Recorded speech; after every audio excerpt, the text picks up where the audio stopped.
Red green online present. Sheikh Hasina পালিয়ে গেছে, শেখ হাসিনা নাই, শেখ হাসিনা চলে গেছে, শেখ হাসিনা পালায়নি।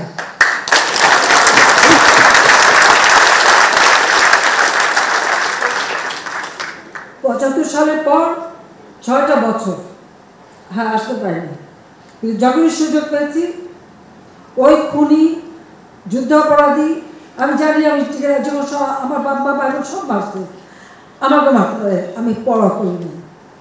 2007 সালে আমার ভিতরে মার্ডার কেস দিচ্ছে, ওয়ারেন্ট ইস্যু করেছে, যখন আমি আসবো, আসতে বাধা দিয়েছে, সমস্ত এয়ারলাইন্সকে বলেছে আমি যদি দেশে ফিরতে না আসি, আমি দেশে ফিরবই, আমি ফিরে আসছি। আমার ফ্রান্সে যাওয়ার কথা, ব্রাজিলে যাওয়ার কথা আমি ক্যান্সেল করে দিয়েছি, যে আমার দেশের এই ক্রাইসিসে আমি যেতে পারবো না, আমাকে থাকতে হবে, মানুষের পাশে থাকতে হবে। আপনাদেরকে এই জন্যই আমি ডাকছি যে আপনাদের ভিতরে যেন কোনো হতাশা আসে, আমার দিক থেকে সব রকম সহযোগিতা আপনারা পাবেন। এবং আগুন দিয়ে পোড়ানোর ফলে যে ড্যামেজগুলো হয়ে গেছে সেগুলি তো মেরামত করতে সময় লাগবে। তাহলে আগুন যারা দিল, যারা পোড়ালো, আপনারা তো তাদের বিরুদ্ধেও তো আপনাদের কথা বলতে হবে। এখানে মানে ছাত্রদের ঢাল হিসেবে ব্যবহার করা হচ্ছে। কি হচ্ছে? আওয়ামী লীগ, ছাত্রলীগ, তারা ছাত্রদের বিরুদ্ধে যখন ইউনিভার্সিটিতে পড়া শুরু করেছে, আমি ছাত্রদের বলছে তোরা বেরিয়ে চলে আসো, বেচারা বেরিয়ে চলে আসে, তাদের প্রত্যেকের রুম থেকে সমস্ত মাল ফেলে সব পুড়িয়ে দিয়েছে, মেরেছে। আমি যে কোনো কিছু করবো না, ধৈর্য ধরো। শিক্ষকদের গায়ে হাত তুলেছে, মেয়েদের পিলার সাথে বেঁধে ছাত্রলীগ করে কেন, তাদেরকে ধরে মেরেছে।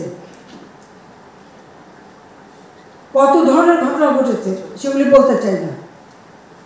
তারপরেও যারা আন্দোলন করেছে ধৈর্য সহকারে বারবার তাদের কথা শুনছি, যখন যেটা তারা দাবি করছে সেটা মেনেছি, মানার পরেও তারা কী করবে জানি না।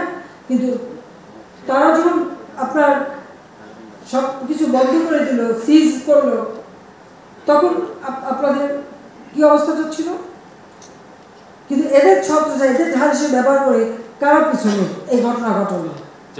এখানে শিবির একেবারে এখন যেটা বছর পরিকল্পিতভাবে প্ল্যান করে দীর্ঘদিন থেকে প্ল্যান করেই তারা এসেছে।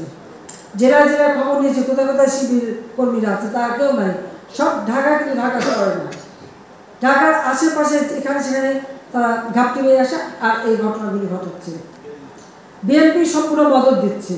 আমার প্রশ্ন এটাই যে এত কিছু করছে, অর্থ সরবরাহ করা কারা করছে সেটা আপনারা খোঁজ নেন, যে অর্থগুলি কোথা থেকে আসছে, আপনারা সেটা খবর নেবেন। আমি আপনাদের কাছে অনুরোধ, এই বিশেষ প্রতিবেদনটি যদি আপনাদের ভালো লেগে থাকে অথবা উপকৃত হন, তাহলে অবশ্যই এই চ্যানেলটি সাবস্ক্রাইব করুন এবং লাইক, কমেন্ট ও শেয়ার করে রেড গ্রিন অনলাইনের সাথেই থাকুন। Thanks to everyone. Red green online.